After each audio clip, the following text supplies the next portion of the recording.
Yeah, nice. I like it like that. It's good and loud. Gives us equal volume on YouTube, which is nice for the people listening, you know? Yeah, it's a pretty good. Um, Pretty good microphone? yeah, sadly, like I feel like it sounds so much better when I use OBS and I can't just put that onto Discord, but it should be fine. Oh, okay. Yeah, different filters and stuff. Yeah.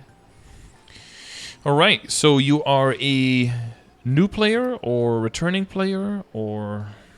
Returning player that doesn't remember my other accounts information. Okay, so you're starting fresh on Reboot?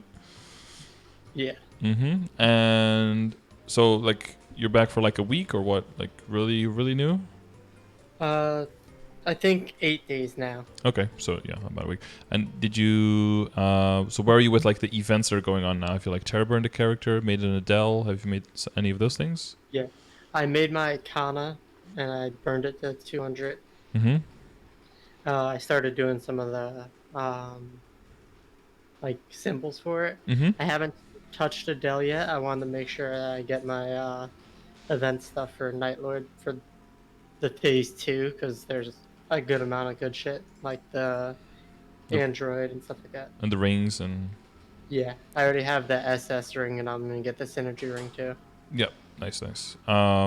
Yeah. So for the reason I mentioned the Adele is because it's also the last week to get that box at the end, which gives you experience coupons and symbol selector coupons as well. Gotcha. When you I reach might level 200, yeah. do that during my downtime from like my dailies on both those characters. Yeah, she's also very strong, so leveling should be very fast on her, even if you don't have too many links. There's a lot of storyline in the beginning that kind of like railroads you into having to follow that. But once you're done with that, yeah, the character's just really, really strong. So That's what I've seen with like all the adults that have carried me through random shit. yeah, yeah, a lot of them are already like 220. You see some 230, 240 running around. Yeah, It's insane. yeah. The game has changed a bit, right? Yeah, like I think the last time I played was a year or year and a half ago. Mm-hmm. So it's been a while. Even from then, it's some things have changed. Like some of the hyper stats were changed, extra skills, and we have even more skills on the way. Don't know if you've seen those. Yeah, I saw like the previews of most of them. Mm-hmm. Yeah, next week though they should be finalized in KMS, so it should be interesting to see what the final touch-ups are. Okay, so from what I understand, the fact that you did the Kana first, so are you planning to go for the setup where you have Kana as a farmer in your main account and then use that to fund your other characters?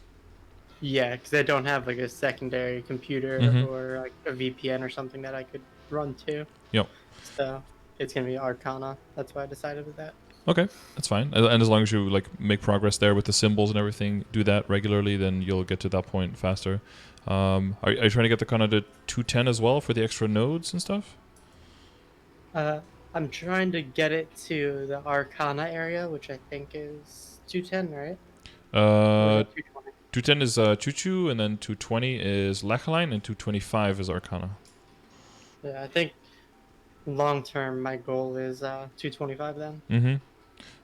But just because it's terror burning at level 205 and 210, you'll also get extra nodes and experience nodes, which is very useful in the beginning when you're building a new account and a new character. So that's until Right. until the end of this Maple week as well. So next Tuesday would be the last day for that. Got it. Yeah, not to like pressure you, but just so you know, like what's Yeah. what's Because this possible. event's so good, I wish I came back like a week or two earlier than I did. Yeah, well, that's why they do these big events, right? Because they want people to never leave, so because then you would fear of missing out on something great. Yeah. They do that very well, especially around the summer and the winter. There's always a lot of stuff that can really benefit you. Like even just the Master SS rings. We've had Master SS rings events before, but now you can buy 30 boxes a day. And people are like, "Oh, I finally got the ring after 4 days." And you're like, "Dude, this used to take us like 3 weeks to make one. You Yeah, don't know how good you have it." the first time I went for it for the first event, I went so hard and I didn't get it throughout the event because I Yeah, got really unlucky. yeah. You sometimes need like 2 events on one character, and now people do it in like 2 or 3 days if they're a little bit lucky. So Yeah, my Night Lord got it in 1 day of not spending his own points too. Yeah, pretty nutty. Yeah, and the boxes are tradable as well, so you could just or transferable, so you can just buy them, put them in cash up, put them on a character that didn't even get any points yet. Yeah, it's pretty crazy. Yeah, it's Um, been nice. yeah, well, it's good to get sometimes lucky, I guess, right? Yeah, I just Uh, hope that it stays for some other things too. yeah. Well, we'll see. Hopefully, the reintroduction of the familiars next week will help us out. Yeah, I've been like thinking about that a lot because I don't have any drop gear yet, and it'd be nice to have the fat spider. Oh yeah, yeah. So it wouldn't be. I don't know if you followed any of the familiar stuff before when it got changed. No, I didn't follow that. So basically, whatever kind of line. So what the quality of the familiar is no longer restricted to what type of familiar it is, but it's just a line of potential. So every familiar will just roll 2 random lines of potential, and it'll be similar to a cube where like the top line is like guaranteed the tier of the familiar, and then the one below will be 1 tier below with a small chance of being on the same tier as the first one. And some of those potential lines are just giving a little bit of drop rate, giving a lot of drop rate, that kind of stuff. So any familiar could become a drop rate familiar. If you still have drop rate familiars from back in the day, but you probably don't, right? Because Yeah, you it's a started, new account. yeah, you started over a new account. So any familiar, when you reveal it and you reveal the potential, could be like your drop rate familiar. It doesn't necessarily have to be the spider or anything, but it'll depend Yeah. on the Interesting. quality. Yeah. But yeah, the introduction of that system was less than ideal, let's say. And I don't know if you followed any of that, but Yeah, I basically the last I remember familiars is you just get the very specific ones, yeah, like the old ones. yeah. The way they Like, changed it is the idea was you just reveal the potential, and then you have a small chance of it being really good, but most of them are going to be kind of bad. And then you can extract them for points, and then you can use those points in the shop, or you can use those points to level up existing ones that you have to make them a little bit stronger, so that they have more defense. And then the more defense they have, the longer it takes for them to disappear, basically.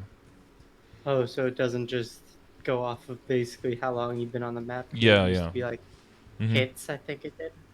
Yeah, yeah. How many times it hit? Yeah. Then it went off of a defense stat, which would depend on the level and the rarity of the familiar. And you could have up to 3 familiars, and then the total defense stat would determine how long all of them would stay. So having 2 or 3 of them at once would be very beneficial. Um, but yeah, so basically, people were like, "Oh, are you guys gonna change the drop rate of the familiars?" And they're like, "No, for now we're not gonna change it." Okay, so everyone was like, mass farming the familiars that drop the most with like shit ton of drop rate. And then like within 1 day they were like, okay, we are gonna reduce the drop rate. And then the game came back up, and the drop rate was basically 1/1000th of what it was before. And everyone started flipping their shit because nobody could even get a single familiar anymore. And then they were like, okay, let's just disable the whole system and reevaluate and come back after the first summer update, I guess. So it's been quite up and down. But in that meantime, they removed the codex, right? So the set bonus for Leafer, the 30% IED there, is gone for everyone until they bring that back. So everyone's IED is kind of Oh like yeah, I suffering forgot until about that. that. Yeah. It was supposed to be partially compensated by a badge system in the familiar. So basically, if you gather sets of cards, you can unlock badges, and then you can unlock, you can equip those badges in the. It's not like the badge equip, but like inside the familiar UI, and then the combination of all those badges would give you kind of a passive effect that would have to kind of counterweigh what used to be the set bonus for the codex, basically. Yeah, and basically, I think almost everyone went for Leafer. Or, Yeah, yeah. So there's still now, I think the IED stack you can get is up to 15%, and then there's like a little bit of percentage attack you can get like 2%. There's gonna be like a min maxing thing of what would be really good, but all of them are connected to getting cards to drop from maybe rather rare sources. So it's not because something is best in slot that it's also like reasonable to be able to get it. But the problem with that system was that sometimes people would get a card, use it, unlock the badge, equip the badge, and then when they return to that character, sometimes some of the used badges were just gone because the character cards just disappeared and they had to go get them again. So a lot of problems with that system. But yeah, that's the typical for next on. That's the game we're playing. Yeah. Okay, so how much are you playing these days? So you're going for the farming Kanna, so I assume that you have a decent amount of hours to play. For the most part, like I just got a new job, so I'm gonna be a little less hours, but I'm still Mm-hmm. gonna play a good amount. Okay. Well, congrats on the new Like, job, dude. It's thanks. not self-evident these days to find new employment. Yeah, it's a bitch. Yeah, true. What's it called? Like the first day, because like you know how when you come back, it's kind of like the honeymoon phase. Like I Mm-hmm. think I did like 16 hours the first day. Mm-hmm. So And then all your colleagues there were like, "Dude, slow down. Don't you're making us look bad, dude." I joined like a guild and finished my burnt that day, and people were like, "Wow." Oh, your first day Because back like, of Maple. I thought your first day at work. oh no, no, no, I thought no, you were like showing everyone up. oh no, not that much. No honeymoon phases there. Okay. No, I basically got the job. They're just doing the paperwork, so I haven't actually started it yet. So I've been Oh able yeah. to grind a Okay. lot on Maple. I see. I see. Yeah. Okay. And what kind of guild is it? Is it like you just you earn your carries, or is it like struggle parties together, or is it just social? Or Um, I think it's basically like a baby guild for people that like I think they're doing right now like normal Lotus frequently and stuff like that. I don't think any of them do the hard one. mm-hmm. They, and that guild started as like a struggle guild, and like they're up to the point where they could carry like CRA and all that for us if we need it. Mm-hmm. And they help like basically it's helped me out a lot with like getting my first like chaos horntail necklace and my pink beam Yeah, stuff like getting that. the accessories started for the set bonuses and yep. Yeah, for the most part it seems like mostly they'll help you out, but like they're also gonna try to encourage you to test your limits, like doing Golics yourself, especially since now it's different. You can only do it once a day. Yeah, yeah. Golix got a huge overhaul. Also, Golix is pushed way back in general terms of progression in the game. Just because of how much more difficult and how much more HP he has now. Yeah, Yeah, they I've changed quite seen a that. lot. And then like pink breath, if you get hit, it's kind of fucked. Yeah, it hits you like all the way up to the portal on the left side, basically. The hand hitbox is quite generous. There's like this glitch with the portal. If you use it, sometimes it just doesn't teleport you and then locks all your skills, and then you just can't do anything anymore. Ooh, I didn't see that one. That sucks. Yeah, they've posted 4 times now that they've fixed that problem, but it's still a bug. So maybe fifth time will be the charm. Fingers Or crossed. Yeah. 27th. Hopefully soon, TM.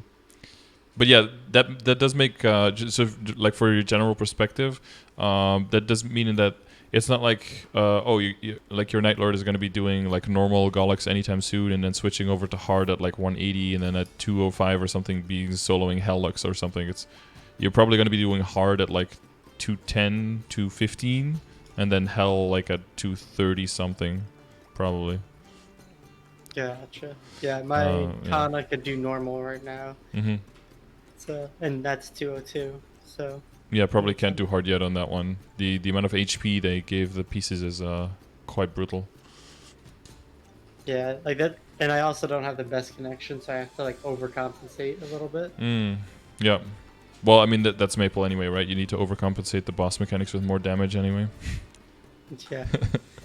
Especially like I was talking with my guild members when they were doing their Lotus and Damien, Mm-hmm. and like some of them, for I think almost all of them, insta died on the first phase of Lotus without even being able to see the lasers yet because of loading in. Yeah, true. You always gotta get your iframe ready there. Yeah. Yeah, I did the quest for that. I just haven't done the boss yet on my Kana For Lotus? for Lotus. Oh, yeah. I haven't done the second one yet for Damien. I see. Yeah. I mean, yeah. Those long ass cutscenes are just an ache. Yeah. So to progress faster in your Kana, definitely if you get your domain up faster, that'll help the team a lot. So any kind of like Gotcha. nodes, experience nodes, if you have those, just like throw those into your domain. That can help your team just connect more of their damage very quickly, and then can solidify the runs lasting shorter, less things fucking your party up, and easier confirm for damage, of course, and for clear. Gotcha. Yeah, I haven't tried it yet because I very recently finished that on my Kana. It's like right before the weekly reset, and most people already had their weekly done. Have you ever done Lotus on the Kana before? No, I only did the quest version. Oh, I see. So for well, so the main thing with Lotus is like phase 1 is those lasers spinning around, right? That's so as a Kana you could just teleport through the laser, and then the best point to do that is when the laser is perfectly vertical, so that it has like the minimal surface area, and then you can teleport through it, so you can always stay on the bottom of the fight without having to like walk around and stuff. Oh, so like when it's like a plus sign, teleport to the other side? Yeah, basically, yeah, and then teleport through it to the other side, yeah. So you can always stay Gotcha. at the bottom. And you can also put like a barrier down, the Sakura Blossom one, that can negate some of the damage sometimes. It's not like it doesn't work always everywhere, but for some percentage damage HP skills, it takes like the edge off, so somebody might not die instantly. And if you put your big boss facing one side, so he kills the incoming robots, then they pretty much die immediately when they spawn. That helps your teammates also not get like sealed and reversed and slowed by them, because if they have to start moving around and they get hit by those robots as well, the combination of the robots and the debris and the laser can sometimes just kill your parties, especially in the phase 1 can be very tricky. So, and for entering, Yeah, I've seen a lot. for entering, try to have your ethereal form. I don't know if you have that skill already. I don't think so. It's like a common 5th job mage skill. It kind of looks like a blooming flower, kind of. Basically, it's almost like a dark side for mages, kind of like you turn like yellow or green or something. And basically, if you take damage, you take damage in like MP instead of HP. So you can use that in the beginning when you enter the boss fight to tank the like one shot of the laser to not instantly die to it. Oh, so that's kind of like for Kana, like a fake magic card. Yeah, it's kind of like a temporary magic art that works with like big hits, but all mages get it. It has like a decently long cooldown, but it's kind of like an iframe, not exactly, but it's kind of like an iframe. Like you're able to tank a hit that otherwise would kill you. That would be really helpful because I think my connection plus Maple not having the most solid, I was assuming that every Lotus run I was gonna start at 4 lives. yeah, pretty much. They're finally fixing it now in KMS. I think they fixed it that the set laser spawn in the beginning is always like the X shape. So we should be getting that this winter, but that's like 4.5 years after the boss release that they're finally figuring out that maybe a random spawn lag laser into the spawn location of the team is maybe not a great idea. 4.5 years, maybe a little bit longer than most games. Most games would get that like in the beta phase before it actually goes live, but better late than never. So that should allow you to save. Charging NX for you to choose where you want to spawn. What some people also do is like charge a domain outside. I don't know if you have any experience with like charging domain and stuff. No, not at all. So if you you know how domain works, right? I don't know all the mechanics of it now. Okay. I thought it was just like plop it and it's good to go. Yeah, so if you pop it, you get that crystal and you get the big beam, and then things take damage and people inside it get a buff. But there's 3 phases to it, and in order to get to the next phase, you have to use a certain amount of mana. And the easiest way now to charge your domain is basically to pop the domain, pop your I would say Yuki Onna, but that's not her real name, but like the snow spirit lady. Yeah. And then just hold down Vanquisher Charm for the entire duration. And then at the end of the Vanquisher Charm, your domain will be like stage 3. So what you could do for some bosses is like charge a domain outside of the boss, go into the highest phase, make sure that everyone is close to you and has the buff. And then when you go into the boss, everyone will immediately have the buff. But you'll need to make sure that everyone knows how to survive immediately with Lotus, and make sure that they have iframes to make sure that they don't immediately die, because then they immediately lose the buff unless they have buff raisers, of course. Yeah. Gotcha. So when it expands out, is that when it goes up in phases? I Yeah, thought it yeah. just went on a time system. I didn't know it went off in Yeah, yeah, it phases. goes because you see like the little balls like floating into the middle of the crystal, and it like consumes it. Oh yeah. That's like the charging of the. That's like what you call charging domain, basically. So the crystal gets a little bit bigger, and then the domain gets a little bit wider, and then in third phase, the crystal in the middle kind of like explodes, and then the domain is at its widest, and that's when the people get the most final damage. And you also get like 2 ranks of attack speed, and I think your skills don't cost mana anymore, and that kind of stuff. Like the higher the level your domain is, the bigger the buff for everyone is, and the longer it lasts as well. So that's why it's a really good skill to level up early, especially if you as the Kana aren't contributing as much damage, because you'll have a lot of trouble with critical rate and with IED. But then you can contribute a lot of damage with your domain, with your barriers, and with your long binds. Yeah, the binds were super helpful anytime I got a carry. Mm-hmm.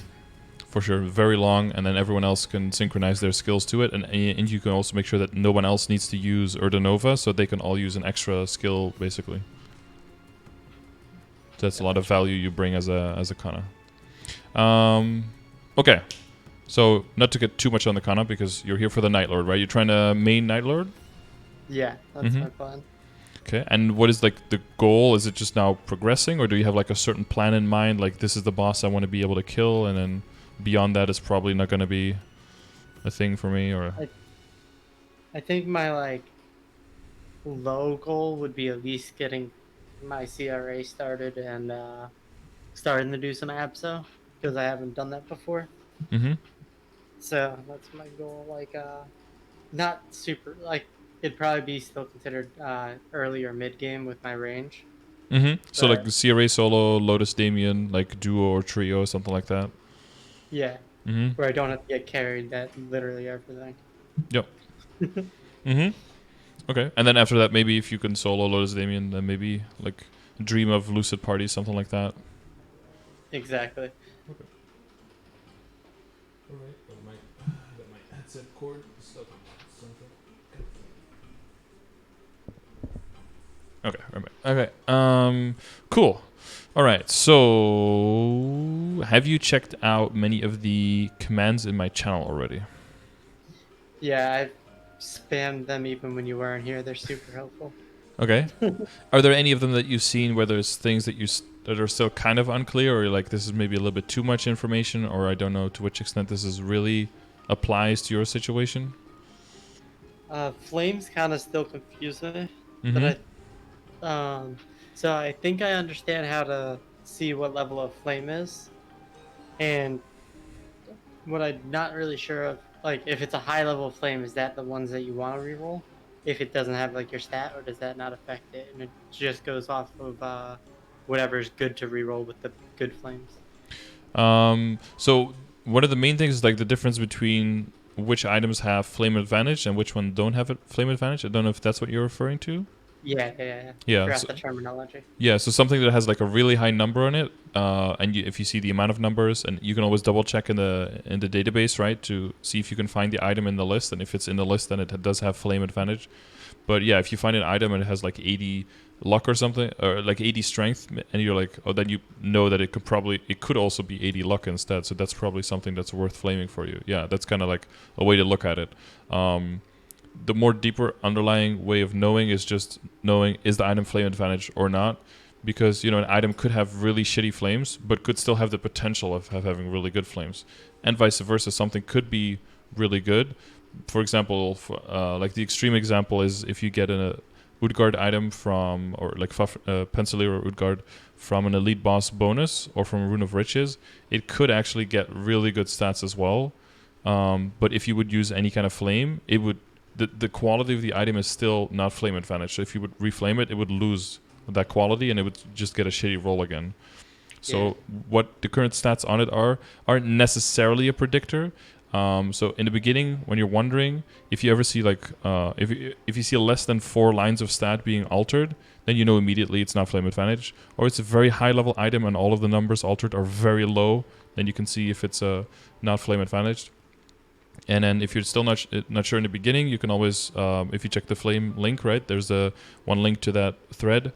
I think it's on South Parry or something, where they have the list of all the items, and then you can just Control F, search for the item name, and if it's not in there, it's not flame advantage. If it's in there, flame advantage, and good flames.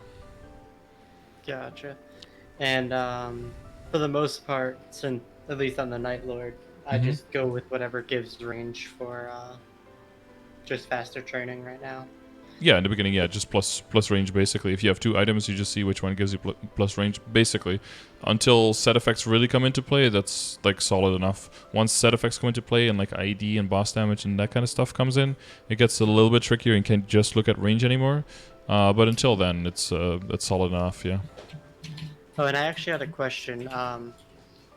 I think it's the Sengoku set is what Mm-hmm. it's called, like with the Kana ring and all that. Yep. When does it get to the point where I replace the other 2 that aren't the ring? Because I know those get replaced sooner than the ring. Yeah, so there's like 3 main sets that are kind of like competing. So there's like the Sengoku set, and then there's the Alien Fragment Visitor, I think, set is what it's called. There's a level 180 from the Alien PQ, and then there's just the boss accessory set, right, which is like all of the more early and mid game bosses and all of their drops, like the Zakum, the Horntail, the Hilla, Ping Bean, those kind of things, right? Yeah. So it kind of comes down to the combination of the sets and the set bonuses, how good they are.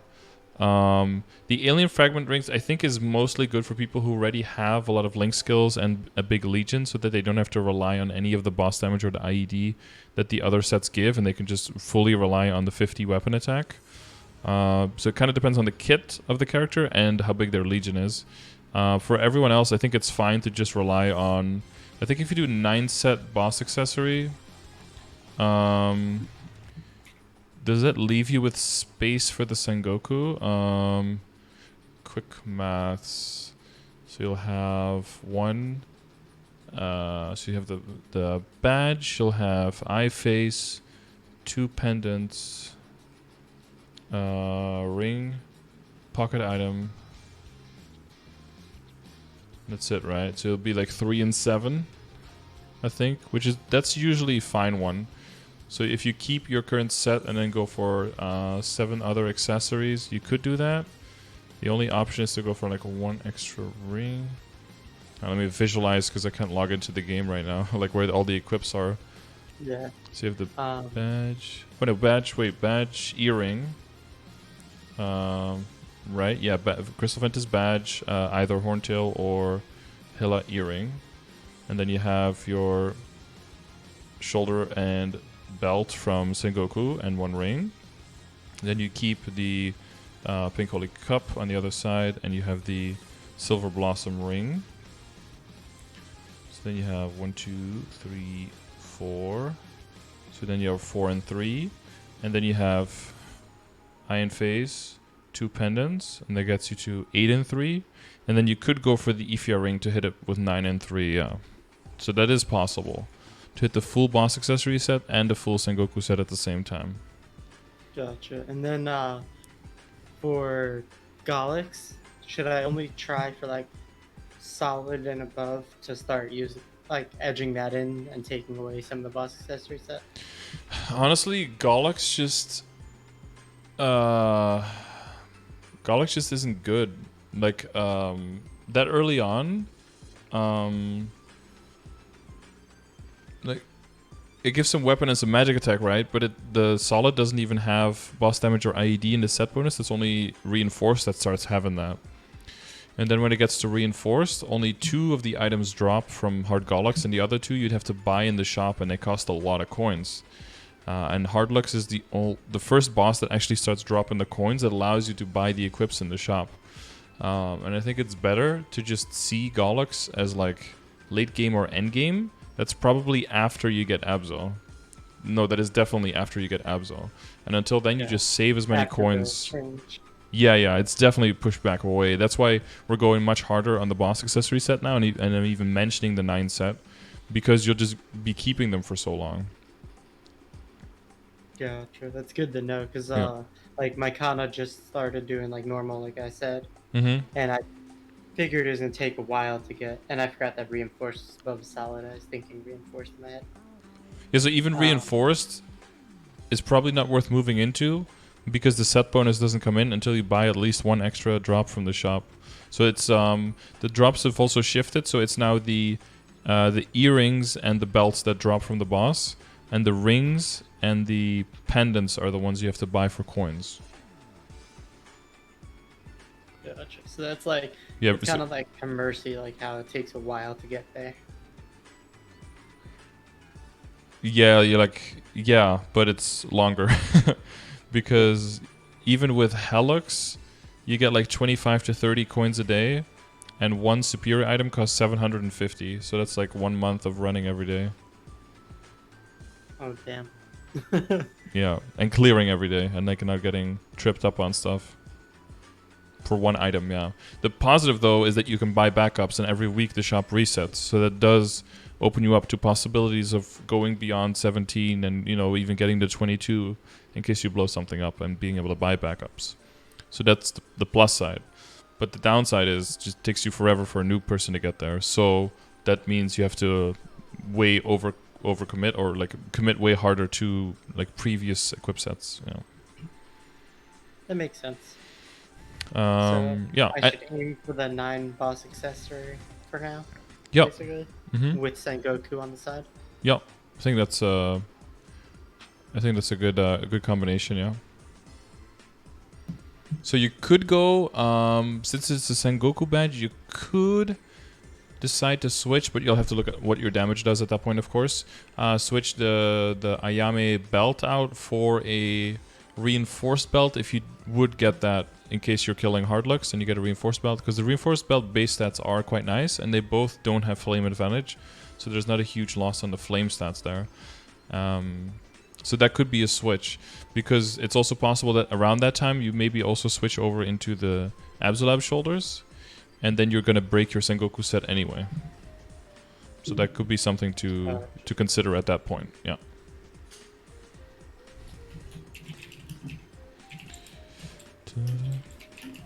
Oh yeah, so just to run it down, so it's like the 3 items for Sengoku, and then for the boss accessory set, you'd want the Crystal Ventus badge, so that's from Magnus, and then the earrings are either from Chaos Horntail or from Hard Hilla. The Eye in the Face are from Zakum. The 2 pendants are like, you can get one Chaos Horntail pendant, and then the other one would be a Machinator pendant from Arc. If you get lucky and you get the Dominator pendant also from Arc, that would be even better, because both of those, the Machinator and the Dominator, both have flame advantage, so those can get really nice flames as well. As well as those both prioritize over Chaos Horntail. Yeah, those are both prioritized because they have because they have flame advantage. Yeah, so you can get way more stats out of them. Gotcha. And then the Pink Holy Cup from Pink Bean, which also has flame advantage, which is nice. And then for rings, you'd have the White Blossom ring from Chaos Horntail, and then you'd have to get an upgraded Iphia's ring from the Rose Garden quest that comes after the Von Leon area. That'll give you the 9 set. And then alongside that, ring-wise, you'd hopefully get the Master SS ring and the Synergy ring to like complete the sets for now. So, like, alongside this, like, the event rings are really, really good for a long time, for the same reason that just getting into Gollux rings just takes forever these days, and is not really a realistic goal to start aiming for immediately. Gotcha. So I think I haven't done any Von Leon or Arc. Not sure. So for Arc, you have to do the Silent Crusade questline and finish Chapter 2. And then the end of Chapter 2 is, or the beginning of Chapter 3 or the end of Chapter 2 is like at Temple of Time, at where Arc is. And you'll basically kill Arc once in like a storyline version within the Silent Crusade. And then once you've done that, and you... do you know where that portal is for Arc? No, not off the head. So it's like, you know where 3 doors is with Temple of Time, where there's like the 3 big doors? Yeah, so all the way on the right side, there's like another portal there that leads you to like Arc's, to like the actual temple with like where Arc is. And there's a, so that's where the Silent Crusade will also lead you. And if you try to go through that portal all the way on the right, well, first there's one portal in 3 doors, and then that takes you to a portal where there's another portal. Of course, portals and portals. And then there will be 2 options to like go to Arc or to go like to the past. And once you have those 2 options, then you know you can actually go in and kill Arc. Arc is its own special thing with like full map screen crack thing that one-shots you and everything. It's all really good and fun times. But that's where you'll be able to get the the Mechanator pendant, and then if you're really lucky, also a Dominator pendant. But yeah, probably just Mechanator and Chaos Horntail is probably like the two that you're gonna end up with. Gotcha. And is that one a daily or is that one a weekly? Those are so Arc has a easy and normal form, and both share entry and clear, and are both dailies. Gotcha. So once I could do normal, I'd do that daily. Yeah, you can. If you have like a little bit of funding and a little bit of progress more on your Kana, you can probably do normal. The thing is, though, it's going to be very frustrating. So he basically gets 5 screen cracks that just are pretty much full map attacks and just one-shot you. And there's not really much you can do. The only thing you can do is try to push him and keep him completely in the right corner. And then when you see the screen crack happen, try to get all the way to the left of the corner. And then sometimes you can be like right out of his range and actually survive the attack. But what's probably going to happen is you're just going to get donked 4 times and just, just get one-tapped. And then all you want to do is just bind him at the end when he's like near death and where he's going to do it the 5th time. Then just bind him and then try to burst him down before he gets to use it the 5th time, and then just collect your drop. But you're going to just have to give in to the fact that he's probably just going to one-tap you a bunch of times, and you have to look forward to getting the drops and not really and try to not get tilted by how unfair the mechanics of the boss are. Yeah. Seems like one of those things. It's old content that hasn't really been updated, yeah. It's a little unfortunate. Have you seen the dailies command that I have? Yeah. Because I clicked on it the other day. I just forgot about it. Because you're writing a whole bunch of things down. Most of the things that I mentioned are also in here.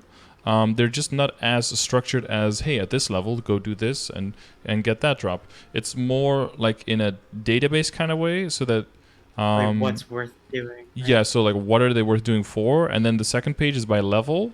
So you can check by level like which kind of content I think is worth your time doing. So in general, if you're coming back after a while, this could be pretty helpful for you for new characters and stuff. And it's not to say that all the blue stuff you have to do at every level, of course, and you have to do it every day. But it's also mentioned, is it a weekly, is it a daily? It's got like links for information. Like let's say you're trying to do a normal Cygnus or something, you can click that. And then you just get information about the boss as well, like about her PDR, about her level. So you can figure out, okay, at what level can I start doing this? Am I going to get damage reduction? And if so, how much? Do I need a lot of IED? Does she have a lot of HP? Does he give a lot of experience? That kind of stuff. So you can also get some more information there. Gotcha. And flames PE, does that just mean which ones are... Yeah, so P is the powerful and E is the eternal. So that's just if I know that it drops one of the two, then I note that there. Yeah. Gotcha. Or like rainbow colored, yeah.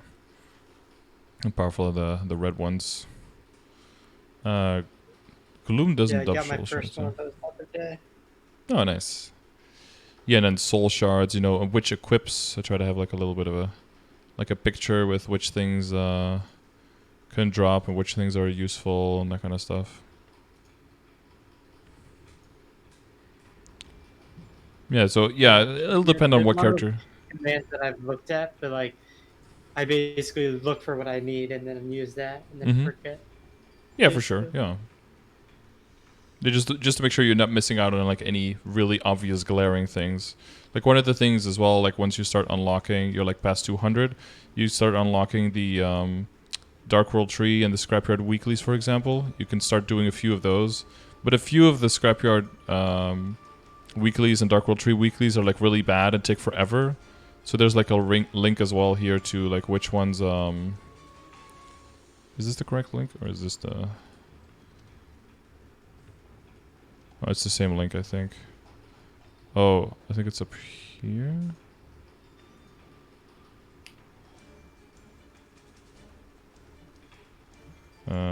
Wait, they completely redid this page since the last time I watched. Hang on. This does not look like it used to look. It used to say like, these are good, these are bad. Quest in black will take longer on average. Oh yeah, okay. Yeah, so that, like there's a bunch of weeklies, because it went from dailies to weeklies, right? I don't know if you knew that already. Yeah, I know that it's weeklies, but I didn't know it used to be daily.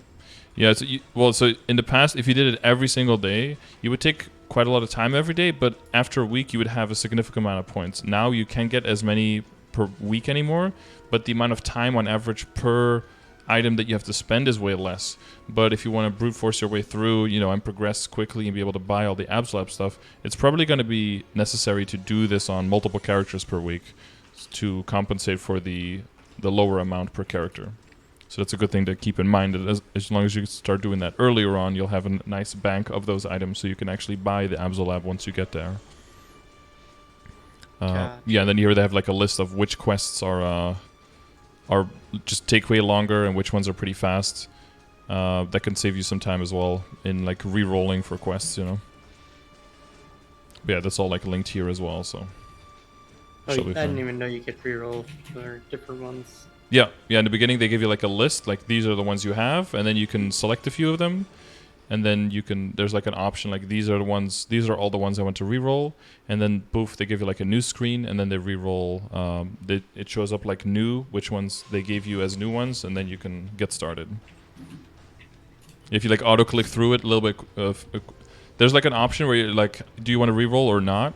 And there you click re-roll, and then you see the whole list, and you can select which ones you want to re-roll. Gotcha. I've only done the weeklies on my Kana so far, Mm-hmm. and like I just kind of like just grabbed them and took forever to do them because I just hit 200 when I did it. Oh yeah. Lower level, the higher ones are like 219 or something. Yeah, kill speed is probably not very great there. Yeah. What you also could do is just like always grab them, and if it's like okay, these are bad ones or these take forever to do, I'll just skip them this week, and just focus on other stuff instead. It's better to get like 2 or 3 of those items every week than to get nothing, of course, right? But it's also probably not a good idea to spend like 3 hours to get like 2 extra items. It's probably not very efficient. So, but as you level, you'll be able to do them all pretty easily. But some might take a little bit longer. Yeah, so that has like most of the equips as well. And then, oh yeah, so what's also in here I was gonna mention is like for Gollux. So like Gollux starting at 180, right? And then normal like 200, 215-ish for hard, and then like 230-ish for hell. Like that's also been adjusted here. So it's good to just like double check to see where all the bosses are, because some things like Gollux used to be a completely yeah. different level range. Yeah. Basically. Yeah, it used to be, yeah, because I think you did easy at like 150 or something, normal at like 170, hard at before 200, and then if you were like a decked out Night Lord, I think you could do hell at like 205 or something, right? 205 to 210, you could just do it. Yeah, quite different now. Yeah, that's a very big jump. It's insane. Yep. Well, if you look at how good this set effect is, it kind of makes sense to keep it in line with everything else we have. It's kind of fair. Because 30% boss, 30 IED on a 4-set bonus is like really, really good. Like that's better than the pitch black set bonus, right? So it kind of makes sense for them to have to remove that, but like the way they did with like a little bit of announcement only and so drastically was, yeah, and with the hitboxes now not matching the animations and stuff is definitely not a great thing. Another question. I was writing down like what I needed for the boss accessory set. So for Zakum you get 2 pieces, then Horntail or the mech art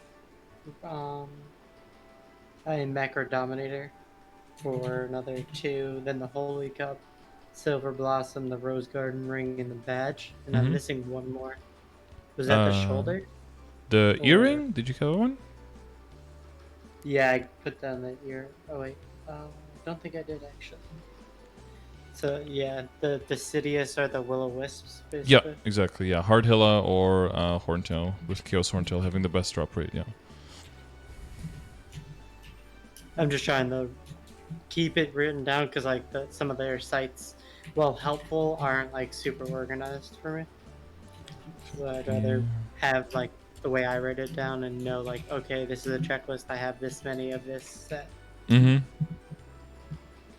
and like how many pieces. Because like Zachem, for example, you get 2 different pieces of the boss Yeah. accessory set.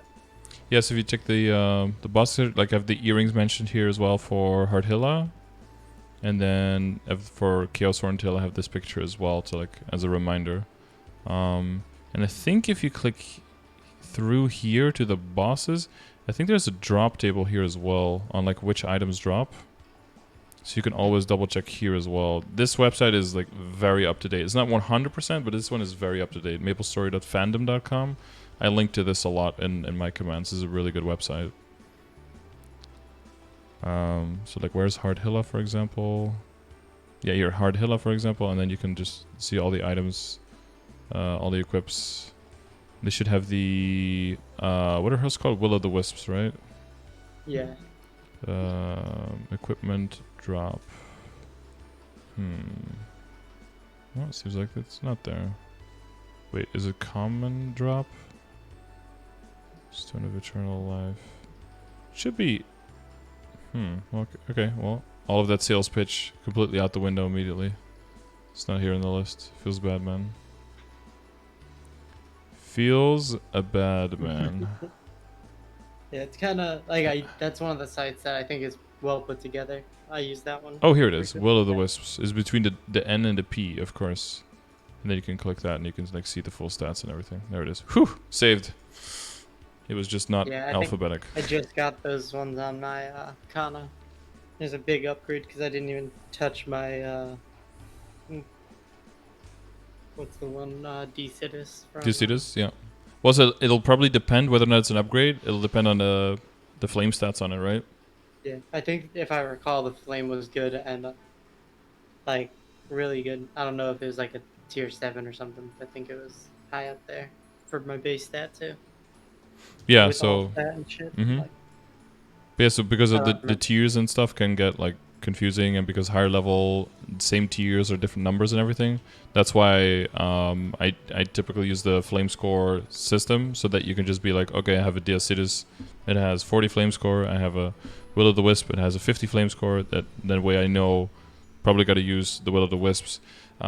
So in the beginning, especially now for you, when you're moving around items a lot, you're switching stats, amounts of star force, potential, that kind of stuff, and flame scores on items, you're moving that around a lot. Even it's going to seem weird that the flame scores don't really match up with what is better for you, because your balance is changing so much. But what the flame score does is like predict how good the item will be once you get into a certain stage of the game, and once all of those stats kind of settle into what is normal for that stage of the game. Gotcha. So for now, it's like an investment towards the future. Yeah, well, all of it's an investment, but so let's say like your shoes have 2% all stat. For example, for now for you, that could be as good as having like 30 luck maybe, because you barely have any percentage stat right now, right? If you add all of your percentages up, it's very low. So comparatively, the 2% will be like way better than 17, which would be like the flame score once you get to like late game.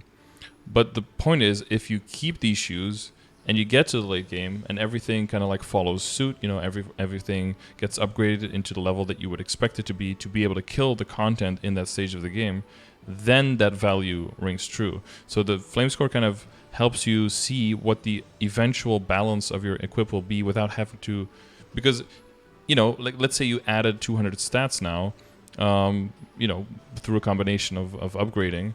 Well, then maybe the balance goes the other way, and then if you're just going by what gives me more range, what gives me less range, you might have to constantly reflame everything. But that would be a waste of money if you know that eventually it's going to settle into something that's worth keeping. Yeah, because I remember I watched one of your other videos where you were talking about progression. I remember basically you said Pencilier is always not flame advantage, so I just went for range for my Pencilier. I didn't care, like, and then look at and do the math for all of them, because you get so many while you're leveling up in that range. Yeah, then you could just like compare it like that. But you also know that there are other shoes like within the same level range, right, that can get flame advantage, such as Necro shoes, Von Leon shoes, and then later a little bit Emperor shoes. So if you can get these, It's not necessarily better. They could still have bad flames, and your Pencilier could have like decent flames and still making the Pencilier better. But if you get the same level of decent flame on Pencilier as you do on Necro, then the Necro gives you way more stats. Just because it is flame advantage. So like yesterday, for example, I killed Hard Hilla for the first time on my Adele, and the shoe I got, I had 85 strength on it in the flame. Yeah, I was like half watching that while training.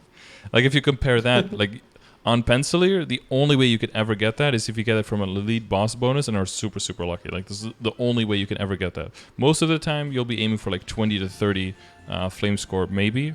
So this is like an extra 50. So if there's 4 pieces that you have an extra 50 on, that's just 200 stat that you're gaining, which early in the game where you are is massive for your character, right?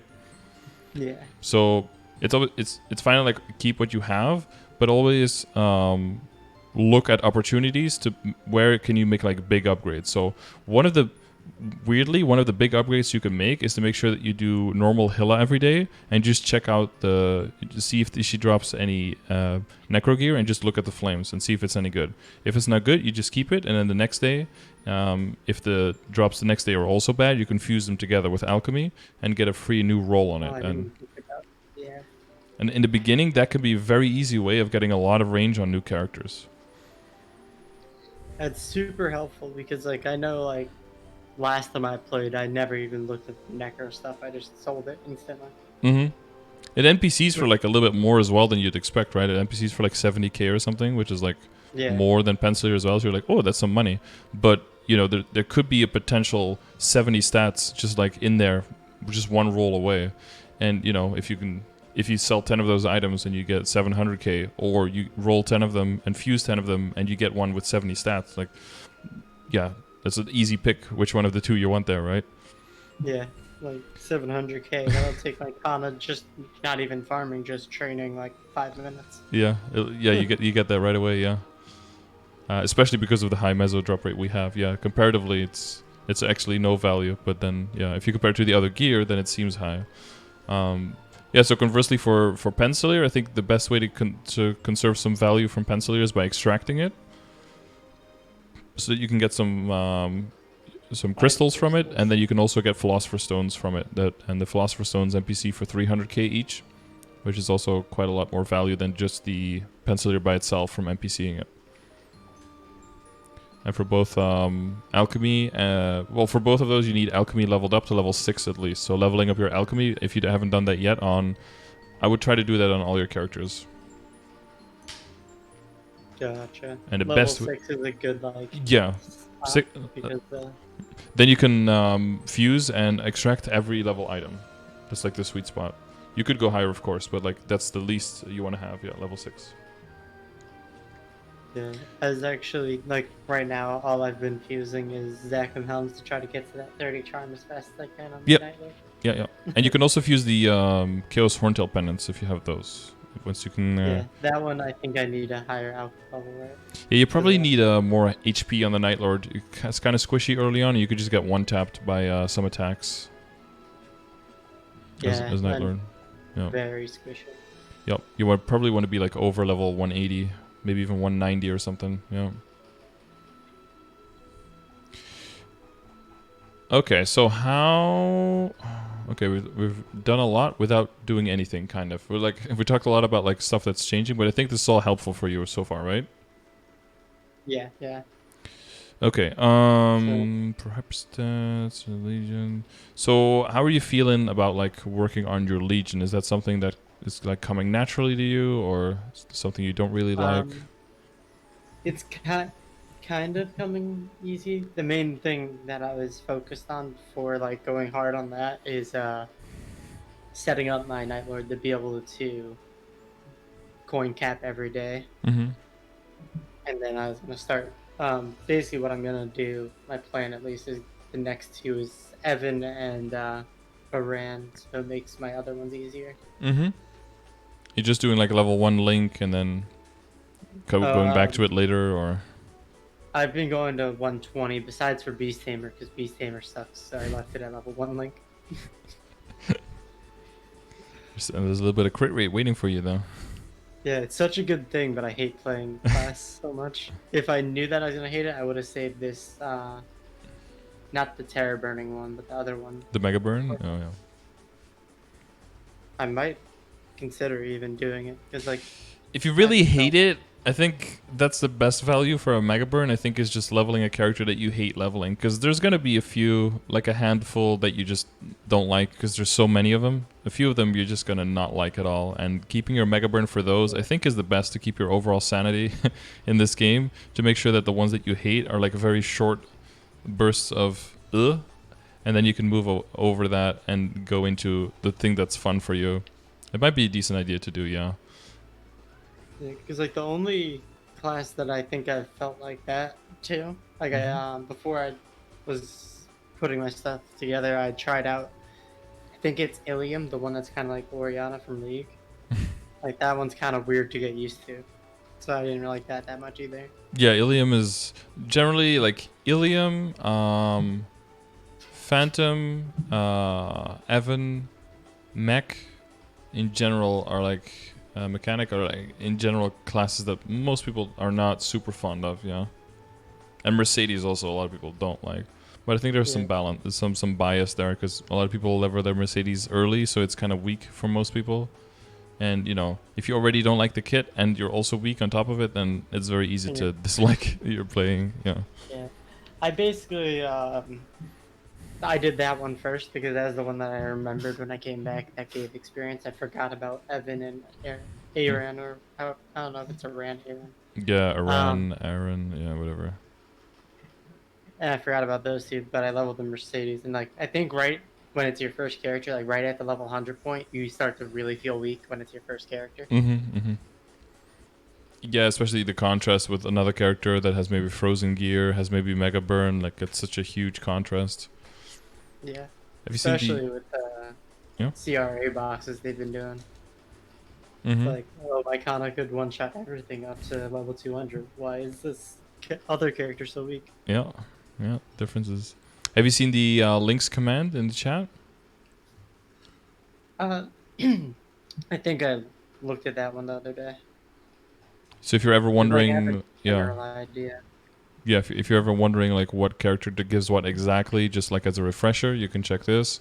Or to have like a general idea of like which one am I looking at next, you can always use this. And then you can cross-reference this with the classes command, where I kind of try to classify all the classes compared to each other, like how good are they at some things, how bad are they at some things. And then specifically here, the early game, the leveling speed. I think this might be something that for you could be an indicator. Maybe if you know a general thing that you don't like high key input or like low mobility or just like low mobbing, but that's like pretty close to the leveling speed indicator. If you know like which things you tend to like and tend to dislike, then you can use this as an indicator, like which character do I maybe want to save burns for, which ones can I just level straight up, basically. Yeah, for me, like if it has um, awful mobbing, but it's super mobile, it's not that bad. But if it's not really mobile and it has bad mobbing, like I'm maining Night Lord, like mobbing doesn't get good for a while. It's like But I it's just like the okay. class later. It's like okay mobbing, yeah. It Yeah, takes a while to I don't know pop if you off. have a similar feeling, but like I have some classes that I just like lean into no matter what. Mm-hmm. That's good. It's good. It's good to know which ones those are, and then the ones that are diametrically opposed, and you will definitely lean out of. That you keep your burns for those, just so you can, keep the enjoyment of playing the game to a maximum. Yeah, that's one big thing that a lot of people have been talking, like that I've been talking with. It's like they'd rather their guildmates progress a lot slower than if they progress super fast for a month and then quit because they got burned out. Exactly. Yeah. Yeah. That's kind of what I'm trying to do with the stream as well. Is trying to keep it. How can you build like a solid foundation around like enjoy picking the things that you enjoy and minimizing the things that you don't enjoy, and trying to find a healthy balance there. I mean, it's smart for me, right? Because then people will be watching streams longer. But it's mostly I want the community for the game to be healthy as well. And I think in order to build like a healthy community, you gotta have people who are having fun playing the game, right? And I think a lot of the people who were still in the game were kind of just there because, they've already invested so much time and so much effort, but they've kind of fallen out of love with the game at a certain point. And then, the only way that they feel like they can repay it, or like what they're doing is just like carrying new players. But if you just get carried in everything, like to which extent are you really experiencing the game, and are you giving the new players a fair chance of actually, exploring who they are in the game, and what's fun for them and what's not fun and what's difficult and what's easy for them. So trying to keep it like as open as possible to implore people to just like, try things and find out what's fun and what's not fun. Yeah, like I think it's fun to do some struggles, but like when I come back and I don't want to do a struggle for something I've done 1,000 times, that's when it's nice to get carried. Yeah, for sure. Yeah, and maybe you have one character that's stronger. You can like exchange a carry with someone. You're like on a new character. You want to get some accessories. Well, you have a Kana that can do it. You carry theirs. They carry yours. Exchange it like Yeah, that. I've That can been, work. at least for my Kana, I've mostly been doing like the guild cap, switching with other people. So like my Night Lord still needs the normal mag gear, for example, like the Ventus badge and stuff. Mm-hmm. So like I'll carry someone who needs the badge, and then they'll carry me on their other character that doesn't need it. Yeah, I have PTSD for the badge. It took me like 3 weeks to get it on one character. Absolutely horrendous. Even I with still like remember normal, hard, easy. Ugh. the first time I ever did it, and I had the snail out. Someone flipped out on me because I got the badge on the first ever time I did it, Oh and yeah. like apparently that guy was going for it for like at least a week or something on that character. And he kept- Yeah, people can get triggered over that for sure. Yeah.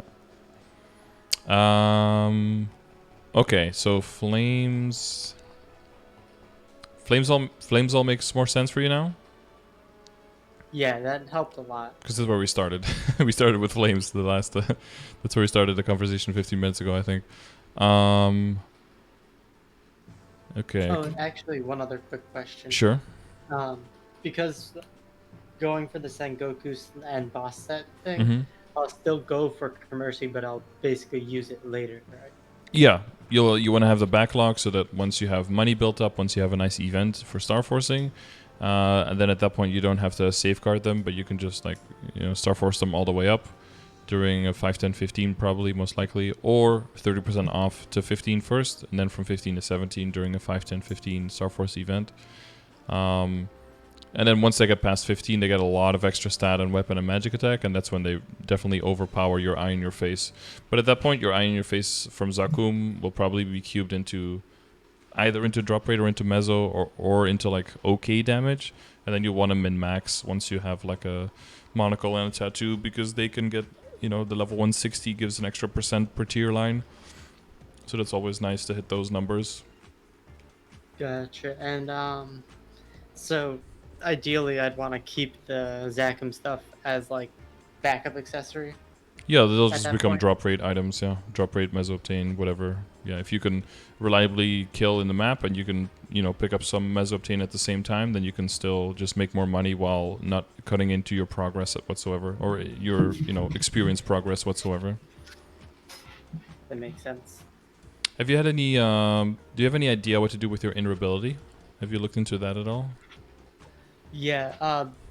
My plan right now, and I think that's one of the things I looked into a good amount, is I got it to legendary just off the jump with circulators, Mm-hmm. just so I'll have a ballpark of how many honor and stuff like that. But my Mm-hmm. plan after DMT is using the circulators until I get a perfect second or third line. I'm gonna go the expensive route and then re-rolling when there's the honor event for Mm-hmm. half price.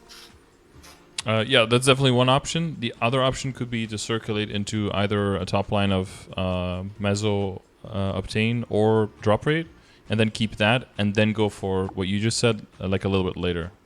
That could also be an option, Gotcha. because Because then then you'll while leveling, it will exactly supplement. a little bit more money, a little bit more nodes while you're leveling. Yeah. Yeah, right now I'm trying to save as much as I can for the DMT that's tomorrow, just to get a few Yeah. things. I think I asked you yesterday about it, but my plan is to get. I'm probably only gonna do my emblem on my Night Lord, and then do the accessories on my Kana, Yeah. because I just started doing Princess No, so I think it might be kind of pointless to add the other add lines to the Yeah, current emblem I if have. it's just a new character and if you're close to the Princess Snow already, then I mean, it does give you some damage, but you're like at the stage where all of the things together can kind of give a lot of damage. Like getting a line of attack on your secondary would be nice, but basically if you get percentage luck on like 3 or 4 items, that's almost going to give you like the same amount of stat increase. So it's not insanely, way much better than everything else that you have already, unless you're like planning on getting to legendary with it, of course. But yeah, focusing more on the accessories on your Kana would be way better bet if you're trying to have the farming Kana setup. Yeah, that makes way more sense. Yeah, to get for the emblem, for example, I started doing the Shanghai area. I forget what it's called Mm-hmm. exactly, but to get the epots. Yeah, the U So I Garden. epot Yeah. it and just threw a few occult cubes at it to get any line, basically. Yeah, that's in And the beginning. Just anything. If you do the just anything approach with like all the stuff you have, all of the little things combined are going to be, are going to be pretty important. It's just going to add up, right? And then as your legion gets growing, you get more link skills. Your overall flames get better. Set bonuses improve. Potential on all the things goes up a little bit. Flames behind the scenes go up. You save up for big star forcing events and then jump from there to there. Your hyper stats keep leveling. You get to 5th job. Your nodes slowly level up. Your arcane power levels up. All those things working together is what just it's like a big, huge machine. yeah, and it's all connected. Yeah. And then as you get more of these sources also, you want to start, puzzling like, okay, where am I getting all my crit rate? Like how much am I getting from my links, from my Legion grid, from my member bonus, from my hyper stats, from a decent sharp eyes, from the matrix, right?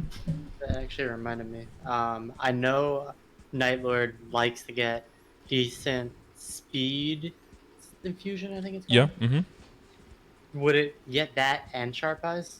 Like both ideally? Eventually, yeah, Or can you but only have one? no, you can have all of the decent skills you want. You could also have like decent holy symbol, decent hyper body, decent mystic door, decent like you can use all of them if you want. But those are probably the two most important ones, together with decent holy symbol, also kind of important because extra experience and extra drop rate as well. But it'll depend on how many slots in your matrix you have available, right? In the beginning, you only have 4, so you probably want to throw. You don't need to use. So you probably use Shuriken and then your Dark Omen thing, and then probably one good boost node, and then one of the decent skills, which is probably going to be either the Holy Symbol one or the decent speed infusion one, most likely, in the beginning. Then as you get to 205, probably unlock the second boost node, start leveling those 2 boost nodes, start leveling up the slots that have the boost nodes in them, and then after that introduce decent sharp eyes. And then if you're bossing, you'll move things around a little bit. Make sure you have spread throw, of course, because that's like the big dig damage dealer that you definitely want in there. Such a cool skill to me. Mm-hmm. I just love the aesthetic of Night Lord, and I think that just makes it that much. I don't know if edgier is the right way, but basically edgier. Like it's just badass looking. Yeah, people are like, "Oh, that's such an edgy class." I'm like, there's actually quite a lot of edgy classes in this game. Yeah, like you have like all the Gadina, like demons. the demons. Auric is quite edgy. Even Pathfinder's kind of like they're ticking all the boxes. They got like edgy. They got chibi little cute girl. Yeah, like they got the furries. They got the beast tamer in there. Yeah. Checking all the kink boxes. Hit every single demographic possible. They even answer to the feet kink because they have Kana, right? The big bind. You could put a giant foot in the mouth. Yeah, they tick all of the boxes. Yeah, they have the chains and the bondage kink with Kadena. They have all of them. They are efficient. Now they just have to learn how to like code. Nice. Yes. Okay. For transfer hammer and transposing, I don't know how much you already know about all of that and the value of that. I am working on a guide for that I'm planning on. I should be uploading that before the end of the week on YouTube. That really goes in depth for everything on like in all of the stages of the game why transfer hammering is important there and why transposing is important there, and just in general the systems, how they work. And I think I know transfer hammer, but I've never transposed anything. yeah, transposing comes into the game much later. It's basically to min-max the stats on items that you can get to end game quality, because transposing is always into Sweetwater items, and because you can either get them as drops or buy them from the shop with the arrows. Therefore, you have more backups. So it's basically with items that you don't have as many backups of, that you can upgrade them and have a higher likelihood for them to be competitive in the end game, because you can get backups, is basically why transposing is a thing. Gotcha. Yeah, like my Kanna's almost at the point where they can start getting their Sweetwater the accessories. Yeah. Like, Mm-hmm.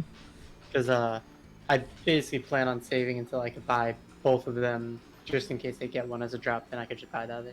Yep. Makes sense. Yep. Yeah, for transfer hammering, it's basically, if you find anything that's epic, you can always get like the items that are a few levels above, and then give the lower level item 1 star, and then transfer hammer the epic over, and then eventually it'll just basically function as if it's like 100% epic potential scroll that just costs 1 star basically. So anything you find that's epic can be useful to give any of your later items epic potential basically. And it's 20 levels until 100 or like 120 something? Yeah, 20 up to 100, and then once it's above 100, it's 10 levels difference, yeah. And there's no class restriction, like if it's a mage item or a warrior item, all doesn't matter, it all transfers over. I didn't know that. Yeah, so that's why I think it's important to make the guide. Like if you find level 20 thief pants or something and you're a warrior, and it's, your instinct is like, well, this is shit, but what should be your instinct is like, oh, this could be an epic CRA top or bottom, actually, is what it could be. Yeah, eventually. Yeah, eventually you could transfer it all the way up there. Yo, thanks for Twitch Prime, my dude. So, another question about that then. Yep. If I already have rare, but I got something that was epic under it, can I overwrite the rare with the epic by transfer hammer? Yes. You save the potential tier of your source item, so your target item will lose. It'll lose all Star Force it has, and it will gain the Star Force of the source item -1. So if your item has 1 star and rare potential, you hammer it into something that has 20 stars and legendary potential, your target will just have 0 stars and rare potential. Yeah.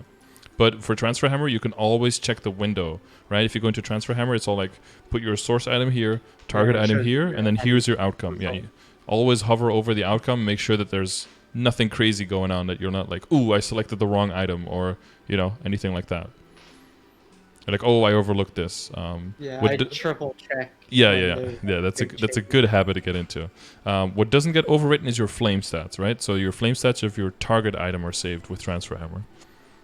That was about to be my next question. Yeah. But again, that's also shown in the preview, so that you can always triple check or quadruple check then for the flame stats. Exactly. For starring for my Night Lord, I'm probably going to do it after the DMT just so I could get as many keeps as possible. Yeah. But do you think, like, for Pencilier, for example, should I just quickly go up to 10 or like 12? So I think you're in the position now where just doing Hilla every day instead, and seeing if you can get some nice Necro gear and then start forcing that instead might be a better idea. So I'm very much in favor of... Necro, by the way. What level? It's level 120. But because it's flame advantage, it just gets so much better than Pencilier, basically. If you have like a decent flame advantage roll on all of the pieces. Or Von Leon is level 130 and also has flame advantage. But there the boss is a little bit easier a little harder to get, and the amount of items that drop from the boss typically are lower as well. But the fun thing with Necro is, of course, like, even if it's a shitty roll, you just keep it, you fuse it later. Yeah, and if you maybe people in your guild are doing like a hard Hilla carry, maybe for a pet or something, then you can like double dip once a week as well and get like double the drops. So you can get like 8 times the drops in 7 days. And the Necro stuff is instance loot, right? Yeah, it's all instance as well, so you can make sure that you always get your own pieces even if you do a party run, yeah. And the main reason I was asking what level it was because the thought is like if I get an epic, then I at least keep that and don't use that single one for the transfer hammer I get. Exactly, yeah. Then you can take it into Muspel, and then from Muspel into Pencilier, and then from Pencilier into... you could go from Pencilier into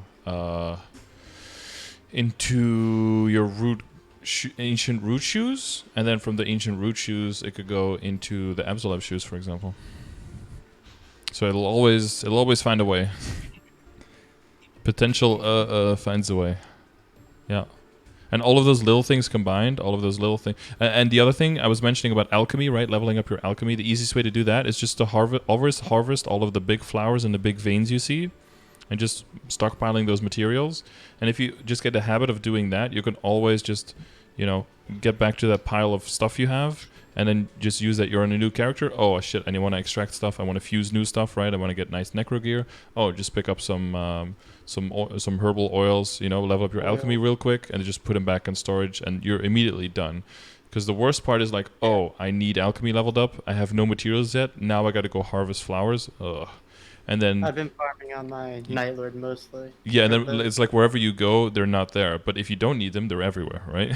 That's typically how it goes. So if you get into the habit of just always harvesting when you see them, then whenever you need something, you'll always have a pile that you can just take from. This I didn't even think I was gonna think about this stuff, but for bags for the mining and herbalism. Isn't there a craftable one, and is that an accessory? There are craftable ones, but they are made with alchemy and only at very high level alchemy. In the beginning, it's probably better to just it's better. Yeah, it's better. In the beginning, it's probably better to just start dropping the seeds and like the seeds and the flowers that you have, and just keep the oils, the straight up oils, so you don't have to do the refining yourself anymore, and just start dropping the lowest level ones when you're out of space. Because the crafting bags is like Master Craftsman, and then upgrading them is at Meister, so that's like level 11 and 12, so to speak, as alchemist to craft them. Yeah, that's a far away for now. Yeah, they used to be sometimes in the in event stores. They were sometimes available, but this is a long time ago. And I think you can still get them as a reward from Gachapon, but that's real money. And I think there's also a small chance to get them from the imp system, but I looked at I googled that like a while ago, but like the percentages of getting them is so low that it's not worth going through the whole imp system. I don't know if you ever bothered with that, but I did that forever though. But like I haven't seen, I don't know if they changed it since, but I think it's still the same. Seen, like the health fan thing, and there's a thing in Reboot where the clocks were like the alarm clocks were like the most important thing, right? Because that basically made it so you could make 2 days of progress in one day, because you just like wake them up in half an hour instead of waiting like 22 hours or something. Yeah. But the clocks are like bugged in that it's one of the two. I think it's the right clocks or something are like super super rare, and then most of the ones that drop are just the left clocks, and it kind of like eliminates the possibility of really doing imps optimally. Because ideally you want to have like imp and then mid slot free and then imp again, so you can just constantly do the like the hard boxes and the alarm clocks and stuff. But yeah, you can't really optimize that anymore, and because of that and the low chance of getting the bags, I don't think it's worth getting into at all. No. Yeah, I got into it for I think close to when Reboot came out, because that's how someone told me, like, and I don't know if it was bugged then, but someone told me back then is a good way to farm some free shit. Yeah, and you could get like empowered durability tools, and then if you harvested with those, you had way better chances of getting like stacks of items instead of just like singular, and that actually gave you way more rates. Yeah, like you had to have like upgraded pickaxe and upgraded hoe, so you could get way more items from harvesting. Yeah. I didn't even know it gave you. I thought it was just a flex. Yeah, they had like durability, and you could use them up to like 100 times or something, and then they just kind of like broke.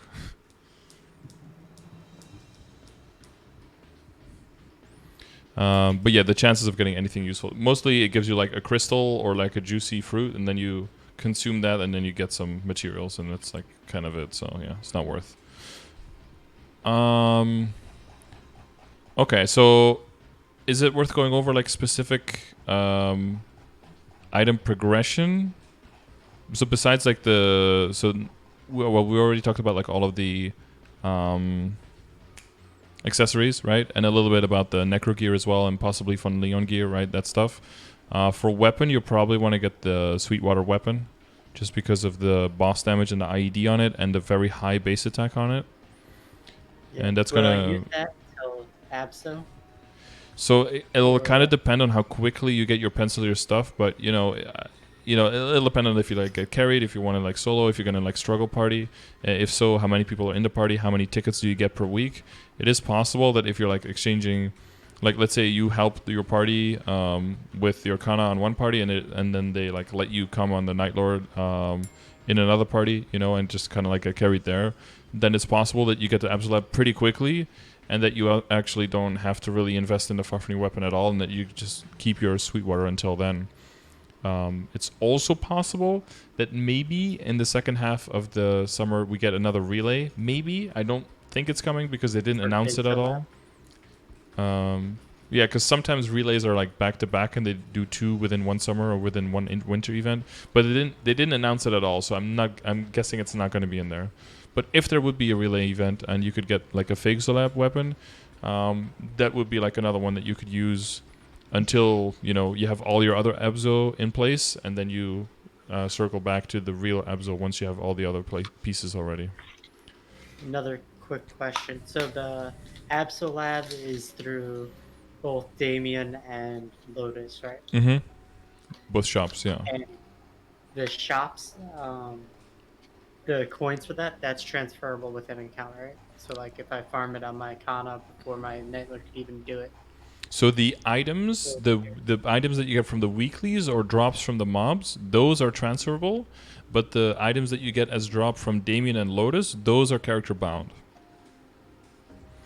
Gotcha. I was mostly asking like, isn't there coins that you can use to buy Abso? Yeah, so you need those drops from Lotus and Damien, and then combined with the weekly items, and then that gives you coins for the specific shop. So there's, the Damien coins with the Damien weeklies gives you Damien coins, and then the Lotus coins with the Lotus weeklies gives you Lotus coins. And they're separate shops with separate coins that you need to for each, and all of those coins are all untradeable, character bound. Gotcha. So the coins I think I did the weeklies, not like actual boss. So the coins I got from that will just be for my Kana. Yeah, no. So from the weeklies, you could put in storage and you could extract. That's why I talked before about like Alright. doing it on multiple characters, so you could speed up getting the Abzo stuff once you get the clears from the bosses. Gotcha. So I should definitely prioritize those weeklies pretty highly. If you're planning on like getting carried or getting into Abzo really quickly, then yeah, because otherwise there'll be a desync. You'll have all the Damien and the Lotus drops, but then you don't have any of the weeklies to put them into effect and actually put them to use. Yeah. You want to like gradually, if you know that you're going to be doing that quickly, then you want to make sure you get a head start on the weeklies, yeah. Because I think it's 12 items per week, and one coin is 20, costs 20 weekly items. So that's like, yeah, it's quite steep. I mean, Gotcha. I think it used to be And 50 back in the day, but yeah. And another quick thing, just so I know, CRA, each boss drops different pieces and coins, right? Yeah, so they drop the same coins, but those are like only used in the Root Abyss shop.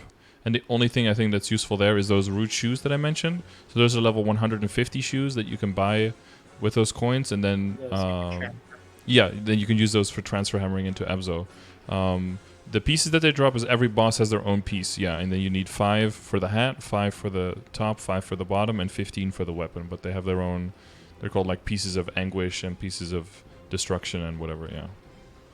Gotcha. So when I soloed, just as a reference, like when I soloed with my Adele, I had Holy Symbol and a drop rate coupon, but no other drop rate whatsoever on the character. And I think I got 9 pieces of Clown, 9 of Fonbon, 10 of Queen, and 9 of Vellum from 1 week. Gotcha. Yeah, because like my guild does do CRA carries, Mhm. and my Kana will be able to probably do it this week, and my Nightlord probably next week. Yep. Or end of this week if people have CRAs still left. You're doing your RA clears on the Night Lord probably. It Yeah. takes a week to get through that. Yeah, I'm trying to slowly get all my characters through that because I want to get them all like struggle CRA or party CRA ready. But oof, it's such a hassle to go back to all those characters for 10 days to do that. I wish they did something about that that requirement. I feel like that's a little bit like an artificial slowdown. I don't know.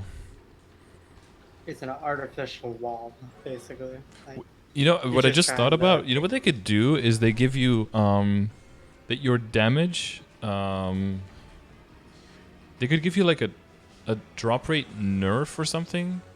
The fewer clears you've done in Root Abyss. Like you could go into Chaos Root Abyss like immediately on day 1, but then your drop rate would be really bad.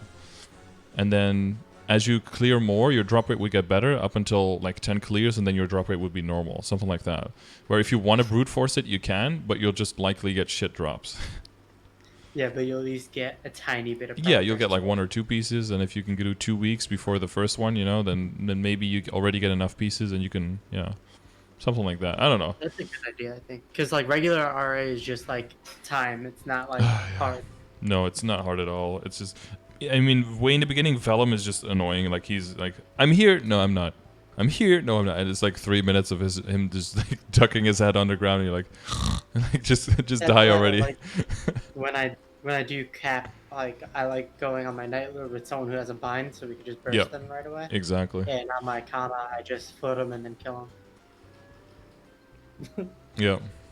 Yeah, no, like the 10-day gate, or something like if you've already done it on one character before, then other characters can do it in like 5 days or like less. I don't know, something to speed it up for secondary, tertiary characters, whatever. Because it feels kind of silly to have to sit through it 10 days on my 15th character. It's like I get it at this point. Like, For like the first character makes complete sense, but Yeah. for like your 17th character, it's like okay, yeah, calm down.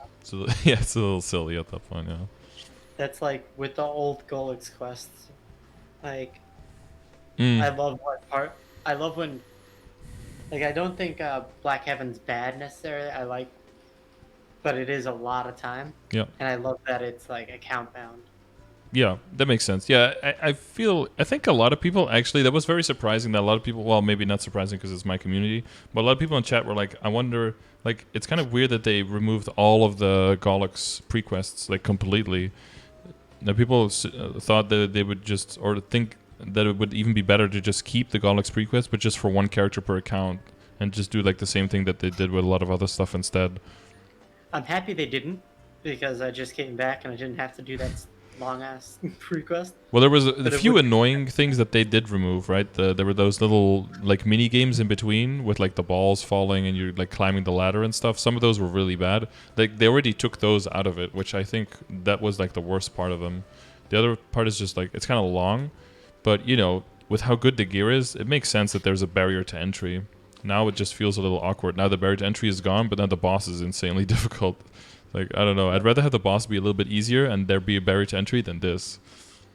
Yeah, because like I forget whose video it was, but I saw a video of this guy talking about, and this is before the rework of Golix. Mm-hmm. This other guy on a normal server had 40 characters Golix pre-quested, and he farmed rings and made basically unlimited money. Mm-hmm, mm-hmm.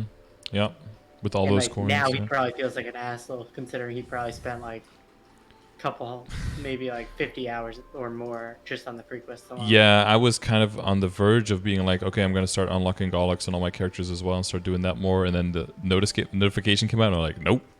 What was really bad about that, though, is that people heard like, oh, you'll be able to rebuy the rings and everything. You know, that it'll be a weekly restock. And what happened immediately in non-reboot is that the price for like superior rings dropped like crazy. But imagine having been on non-reboot then and just buying all of those out, and then the thing coming up and be like, oh yeah, you can buy them every week, by the way. Also, there's 700 coins, so good luck. It's like, because I think the value probably just went right back where it was right after that announcement. I think that's the only thing I miss about regular server. Yeah. Like I didn't like all the pay to win stuff, but I did miss like merchanting.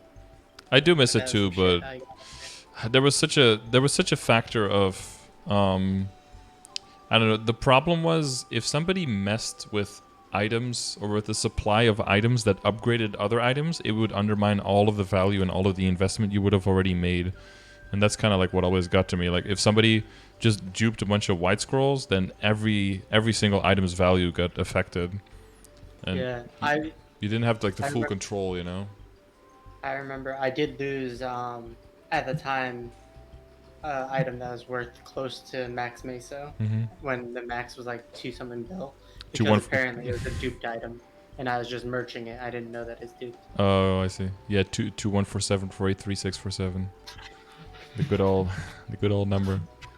Yeah, that was another thing. Like when people were kind of always purity testing each other to like not be legit and not have hackers in the guild and be on the up and up and everything. And I was like, oh, people actually care about like being legit in this game. And then like 32 attack raccoon masks came out and 27 attack snowshoes and everyone got them. I was like, oh, actually nobody gives a fuck about being legit in this game. People just cares about their numbers being bigger and about virtue signaling. Oh, that's cool. Like that combined with the pay to win, with the MapleStory trading system going away, and with like the volatility of the market because MapleStory couldn't really, keep the duped items out. That kind of all, and that combined with like me starting college, it was like, yeah, I guess I'm done with this game for now. Yeah, That's when I took my a long break. realization of like people not giving a shit about the game Mm-hmm. was one of the people in my guild back in the day would crash the server if he didn't get a door spot in Yeah, yeah. FM1.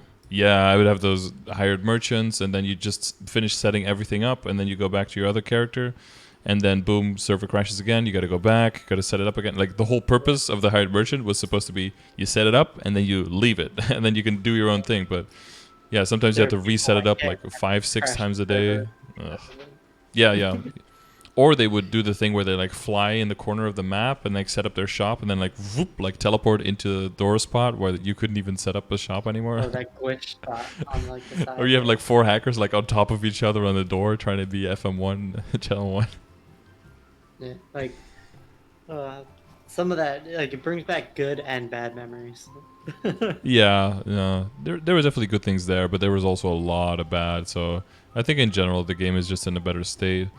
A lot of people just look through the past with like rose-colored glasses because their life was simpler, they had more free time, less responsibility, and the Yeah, amount like of when I first time. started playing, I didn't have a job, and shit Yeah, like that. like the As amount a of kid. time you needed to grind. If you have like the same amount of time needed now to get a single level, people would quit so fast. Yeah, getting Endless. 200 back in the day was like monumentous, Oh and yeah, now it's like, but you oh, I weren't did even that able this weekend. to. You weren't even able to train, right? Because the potions were too expensive. So you'd have to merch or quest to be able to make money to even train. Like you couldn't afford training without that. I remember like one of my first things I did for money making was I'd make new characters to do that Oh weapon yeah. attack quest. Yeah, yeah. Get the glove attack. Get the shoe. Hopefully, get the shoe jump, and then you got the 60%, and you were like, "Fuck, there's no And dex on these." then when I found out I was good at the Zakum quest, I would have people pay me to do their Zakum quest. Some people were so bad at. I think it's just because people were way younger back then or something. And But they're impatient. I never thought. Yeah, and like raging. I never thought the Zakun quest was that hard. Like the only thing you had to do is like jump into the rock at the last part at the right time, and you were just home free. It was so. I mean, it was kind of easy. It wasn't that hard. Yeah, But it it was like made me some bank. it was like the bane of everyone's existence. It was always funny to me when I saw someone who's like really high level without a Zac helm because Yeah. they just didn't do the jump quest. Yeah, or they couldn't afford one, right? Some people would just like Yeah. Oh training yeah, all I day every forgot about day, and that. all of their money would go into potions, and they just wouldn't have the money or the hookups. They had those old Dark Knight, Dragon Knights, and they have like 120 base decks or something. Otherwise, they couldn't hit anything. Like those guys were weak as fuck. They were high level because they were just training a lot, but they were very weak. Like they couldn't boss at all. I had a shit DK because I basically made one when I saw the people left of Henny, Mm-hmm. and I just wanted to KS just like all the cool DKs are doing.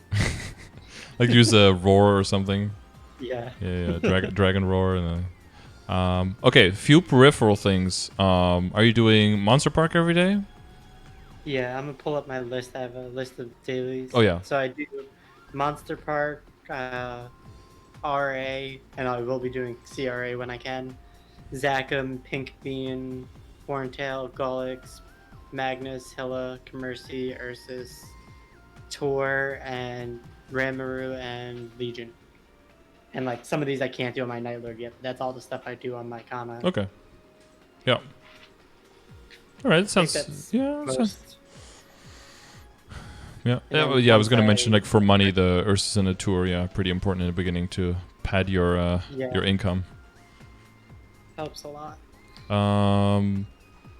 Yeah, once you like build up more occult cubes and everything with your Kana, you'll be able to go with whatever item you get on your Night Lord. You'll always be able to just throw some occults on there just to hit it, at least like hit the 3% luck, or if it's epic, hit the 6% luck, and then move on.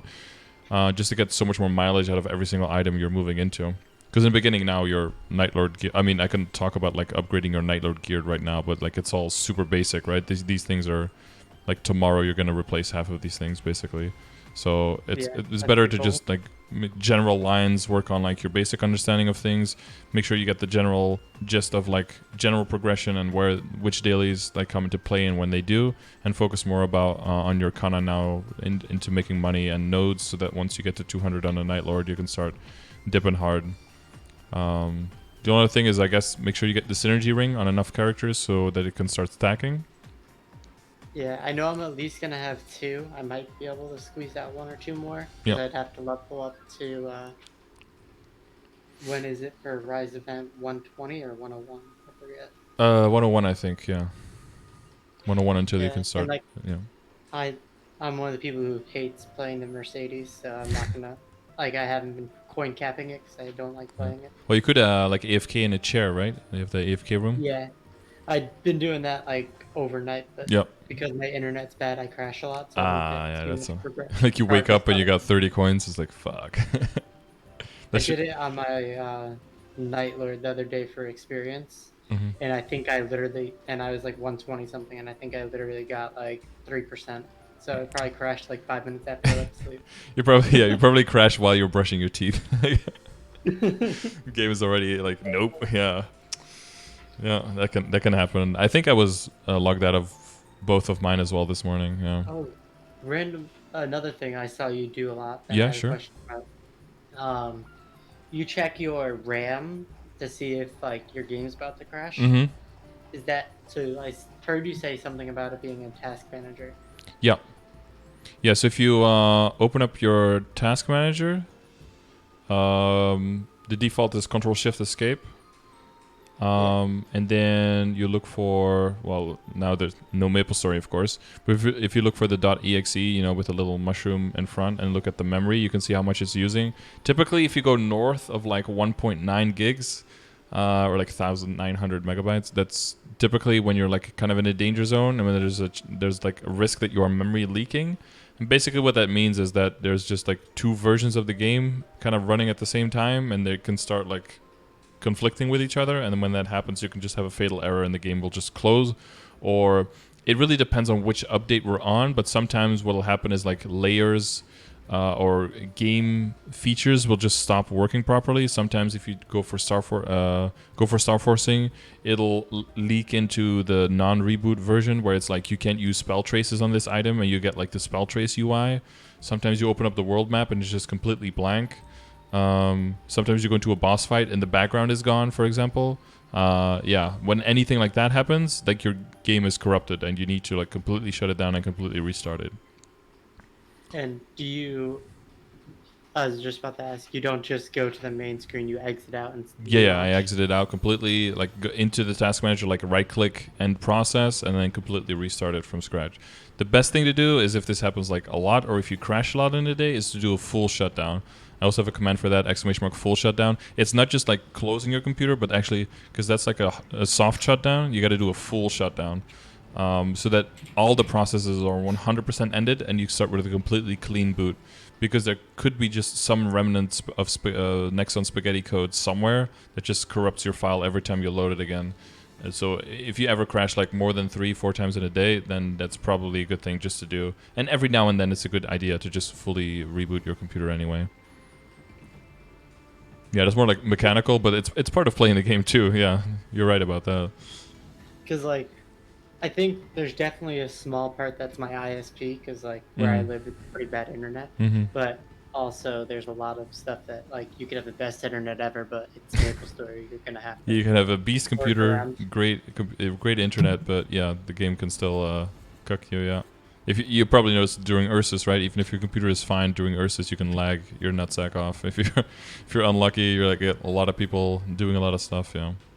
Yeah, like normally for me, I think it takes about 30 seconds for Ursus to be loaded. Mm. So like that's partially ISP because I think like the people with the best connections and good computers could do it sooner. Yeah, yeah, for sure. Yeah. And then sometimes I just once I'm ready to go, I'm already dead and have to wait for someone to revive me. Yeah. And then that doesn't always happen. Sometimes the bear just gets killed before you even get revived. A lot of times Yeah. also like if you die, the bear like stays on top of you and then people have a hard And you time resing can't. you as Yeah. well. They just get knocked around, yeah.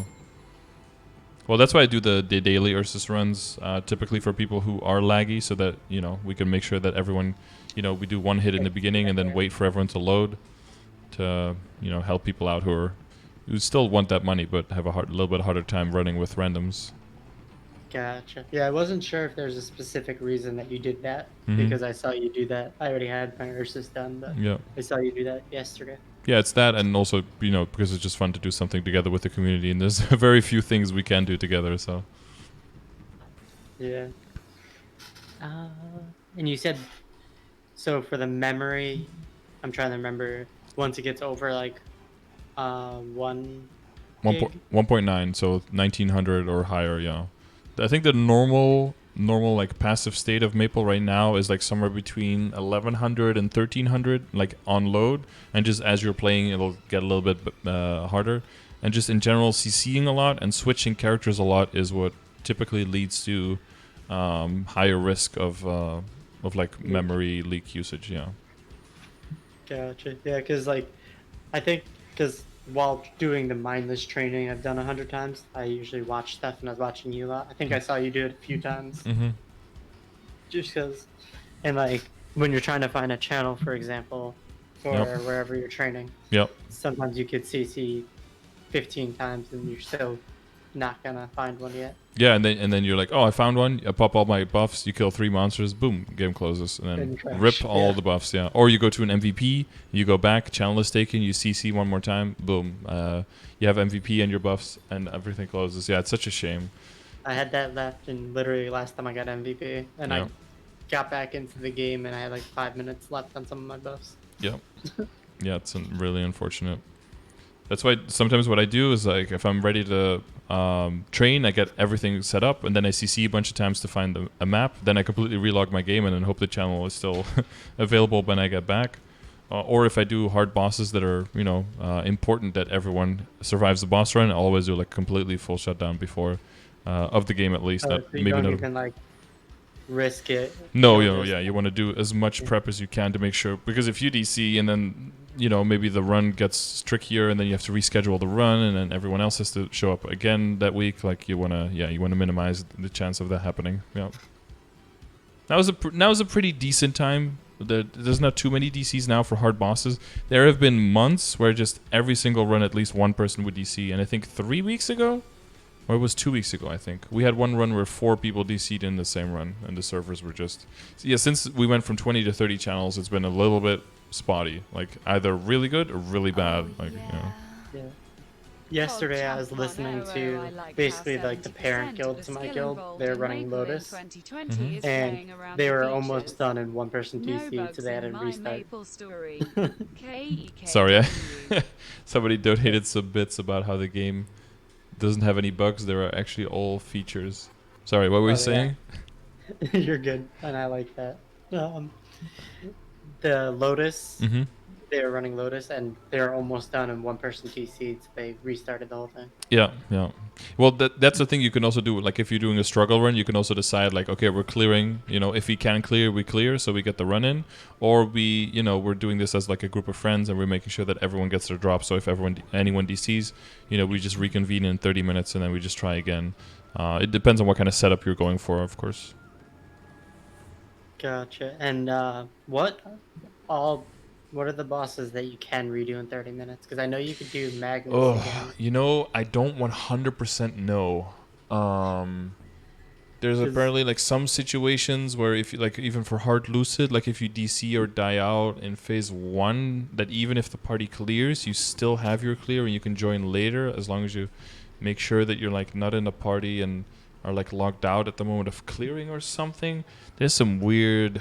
oh, so it's complicated and just like Yeah, a some have bunch of like other dumb in 30 mechs on stuff. minutes. Some of us like in 30 minutes you could just go again. Some is just like only once a day, even if it's also a daily, or if it's also weekly. And some weeklies you can try over. So I think Papaladas is just 30 minutes and just as many entries every 30 minutes, like Oh, until cleared. what is pop drop that's worth going The for? Papaladas mark from Gotcha. 'Cause I Chaos. haven't done any pop stuff. Yeah, Papaladas mark from Chaos is considered very good because it allows you to transpose into the Sweetwater Monocle. And then that way you can get because transposing gives you bonus stats, and it also allows you to transfer the flame stats. And because Sweetwater stuff is not flame advantaged, but Papalatus Mark is, you can get flame advantage items on a non-flame item. And because Papalatus Mark is very rare, but the Monocle can get, you can just rebuy with more dineros. That gives you endgame potential because the only other item would be the magic eye patch from Hard Damien, but that one is super rare, and even if you get it, the chance of getting it to high enough Star Force to compete is, that chance is super low. So that's more of a way that people are trying to get, the most out of their monocle and their eye accessory slot, basically. So basically, you basically would get the pat mark and then you would flame it until it's good, then transpose. Get it to 16 stars and get a good flame score on it. Yeah, typically a flame score you go for is anywhere between 105 and 115, something like that. Although depending on how much you're min maxing, and because remember, like even if you transpose it at like 100 flame score or something afterwards, if you flame it again, it's still a non-flame advantage, a flame disadvantaged item, so you But will then just it's get a gonna shitty dog roll shit again. Yeah, so you would ruin it afterwards. So that's why people aim very high with the original item, so that because there's no chance of re-rolling it anymore. Yeah, Gotcha. that's all going to be in like the transfer hammer and the transpose guide as well. Yeah. Yeah, I'm probably gonna watch that like on release while I'm training. Yeah. And the only other one that we're looking for now as well is the Dominator pendant that I talked to you about already from normal arc, and then that one they try to get to 16 and good flame score as well, and then transpose into Sweetwater pendant. Because for endgame you get your 4 set bonus from the superior ring, the superior pendant, the superior belt, and the superior earring, and then you'll have 1 belt slot available, and then in this way you can maximize the damage from that slot, because the pitch boss set item is from Varishilla, the pendant, and that one is like super rare, and then even if you get it to high enough Star Force is very unlikely, so that's like the thing that people aim for on there. But yeah, the drop rate for Dominators is infinitely higher than that for Papalatus Marks. Some people have been running Chaos Pup with drop rate gear since the beginning and haven't gotten it yet. And the boss has been out for... How long has Chaos Pup been out, guys? Like 65 weeks, 70 weeks? Like over a year. And some people just haven't gotten it yet, so... Yeah. And is Chaos Pop also a weekly? Also weekly, yes. Yeah, it's also in the daily, weekly lists. Yeah. And is pretty tricky. I have a video on it, but I might have to redo that video because they changed the location of the platform. So there's some mechanics where there's lasers in the map, and if they connect, then you die. So you want to try to stop them from connecting, but at the same time, Papalatus is like using skills on you and trying to knock you around and trying to kill you while you're trying to block the lasers. So it's all about there's like a combination of like positioning and damaging. Is very important, especially if you're soloing. But since the platforms are in different... Yeah. There's like mini games where you have to like learn how to read analog clocks in the meantime, so you can like block off healing patterns, and if you don't block them off in time, you can like fully re-heal from that stage, and then you just have to start all over again, stuff like that. Fun mechanics, got it. Yeah. And he gets a timer over his head, and you get a timer over your head, and then if they when one of them ends, the other person basically gets hard skill sealed uncleansable for the duration of the timer. So you got to kill little monsters in the map at the same time that drop ×2 and divide by 2 buffs, and by looting those you can change the number over your head to match the number over Papalatus's head, so that there's minimal like desync between the numbers. Yeah, it's Gotcha. fun times. Good. I feel like learning this game is like just the biggest rabbit hole. It's crazy. I don't know. Like, I think in general, any big MMO that's been out for a while, if you start learning that, I think there's so much. I don't know if it started like Final Fantasy Online 14 or whatever the fuck, which one it is. Like, there's probably so much to learn there as well. I think aside from games that copy what WoW does, like where they basically, once they have a new expansion, everything else is irrelevant. Like that's why I like games like this. There's so much that's built on, but nothing's, well, not, I shouldn't say nothing, but there's a lot less stuff that's super irrelevant. Yeah, they have a past of kind of doing that, where new stuff kind of either it's like way better than some other stuff, and then the old stuff becomes irrelevant, or it's just a little bit worse, and then it's dead on arrival because people are like, well, I mean, I already have stuff that's better, so fuck this. But they have been working recently on like integrating more content together, and I think that's in general a good thing. Yeah. Yeah, because like, I like that. I don't know if you played WoW much, but basically, No, never. End game WoW gear, once a new expansion comes out, like beginner gear from the next expansion, like the new levels, is better. So basically, your past like 8 months of grinding becomes irrelevant once the new stuff comes out. Yeah, Nexon. I think crazy. Nexon does that in a good way. Like, they just make arcane gear, and then once everyone has like the maxed out arcane gear, that just new stuff comes out, and then people start upgrading that, and then arcane gear just becomes a little bit easier to get. But it's not like the clean new gear already like immediately replaces your upgraded arcane gear or something. You still have to work hard for it to get better. There's the potential, but it requires a lot of investment. But I think that way they can make endgame people feel like they have something new to work towards, and at the same time, I don't think they will feel bad that other people who you know aren't in the same position as them can now get the same gear as them more easily, because they're not worried about that gear anymore. They're already looking for the next thing anyway. And I think the combination of how well Nexon does that, I think that they do really well, like making the gear easier to access, but also giving something new to look forward to with the people who have already achieved that level of success. That's what I was about to say. Like, I think it's done very well. Like, doesn't necessarily mean perfect, but compared to certain games, done much better. Now, if only the code was like a little bit up to snuff and we could actually stay in the game, you know, then I don't know. I think they could have a good solid foundation. The only thing they need is just some kind of PvP to make it competitive and not as casual as it is. That's like the only big thing that's missing. It's like having your cake and eating it too, though. Yeah. Old PvP. I mean, old PvP was like a huge shit show, but I loved it. I don't know if you ever played PvP back in the day. I messed around with it, and it was like weird, but it was kind of fun. Like if you had a dual blader or a battle mage in your map, you knew that you had no chance. But you know, you hit people from across the map. Some people had like 20 ping, other people had 300 ping. And you're like fighting them. Yeah. You just knew going in that it was going to be a huge shit show. But that was like part of the appeal, in my opinion, because like, oh, let's see how I'm gonna get absolutely blasted this time, or maybe I got super lucky and actually managed to pull out a win or something. Yeah, it was fun, honestly. Yeah, it's kind of funny because like with a lot of games, like nowadays, there's so much emphasis on like trying to be efficient and not doing things that are a waste of time. And like that, for the most part, unless you were like winning every time, was a waste of time. But it was fun. But it was fun, yeah. I'd rather have a fun waste of time than like a shitty, a shitty time but be efficient, honestly. Grind. Yeah. I mean, there's like a balance, right? I mean, you still do your symbol dailies, even if it's a little bit annoying because you get so many symbols out of it and it's crazy progress. But yeah, because you have that efficiency there, you can also be, you know, do something else that maybe isn't very efficient but is really fun on the other end. Yeah. It's kind of like a lot of MMOs have that idea. Like, I played RuneScape for a long time, and like nowadays people are so efficient. They don't do any of the things that aren't efficient. Yeah. For fun, they just think, "Oh, you want to go do this?" It's like, that's a waste of my time. I could be getting this rate at this area. Yeah. Yeah, that kind of sucks. Yeah. But like, I think it's also because like a lot of the people that have been playing for so long are older and like they have less time, so they want their time to mean more. Yeah.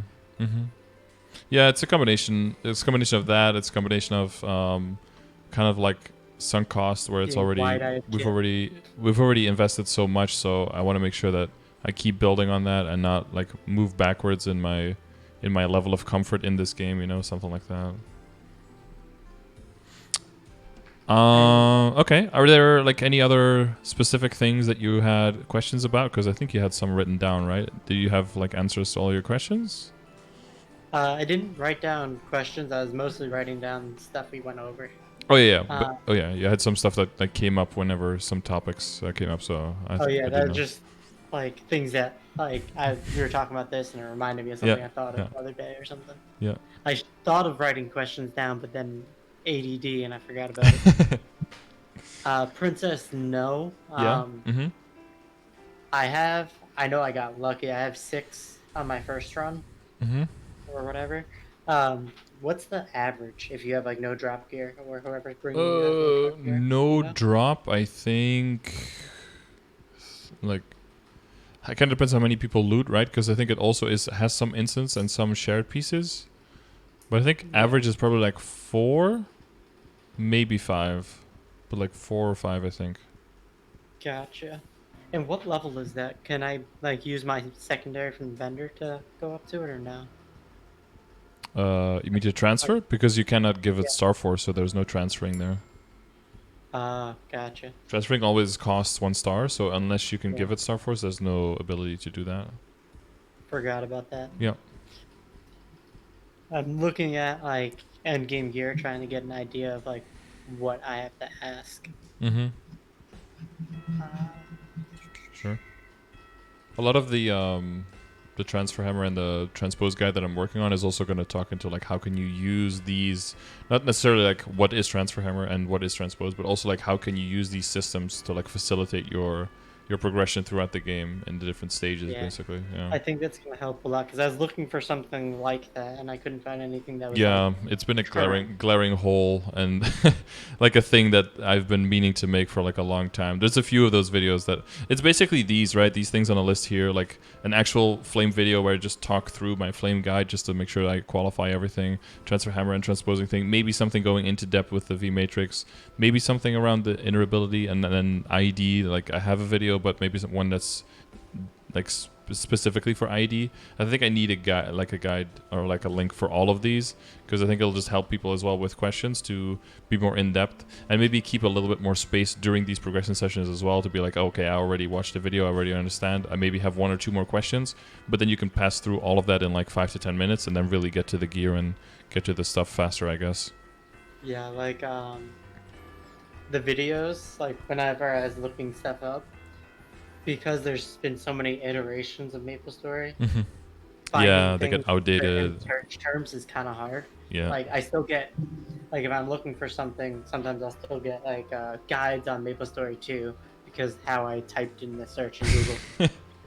Dead game, go away. Yeah, I still have people like, why are these videos of how to get rich in MapleStory still being recommended to me? Like a video I made like 12 years ago or something. It's like I'm sorry, dude. YouTube algorithm. I have no say in this. Yeah, it's crazy. It's like how to get rich, and then it's telling you how to do the glove quest you're talking about. Yeah, or like Then like go to Gachapon and loot the things that other people are dropping. It's like, bro, I don't even play in a server where that's even remotely a possibility, bro. Like, like I try to be specific because I know kind of how the search engine works, hmm but like so like I'll put reboot in there and I'll put the year because usually that helps, and I still get random shit that has nothing to do with what I was typing. yeah, well, it'd be like that sometimes. Yeah, it's kind of crazy because like some games it's super easy and streamlined because like how many people put out content for it, Yeah, but it's more limited. MapleStory is Yeah, smaller, yeah, so yeah. the searching is harder. For sure. And that also makes it so that even the people who want to make good content just won't really see the opportunity to do so because by the time you've made it, it can already be outdated. The possibility of actually monetizing it and making it worth your time making it is very low. And just the amount of recognition and satisfaction you can get out of it as a result it has to really come from yourself rather than from feedback and from monetary compensation for making the videos, which basically makes everything a passion project, and that can, not everyone has just the time to do that.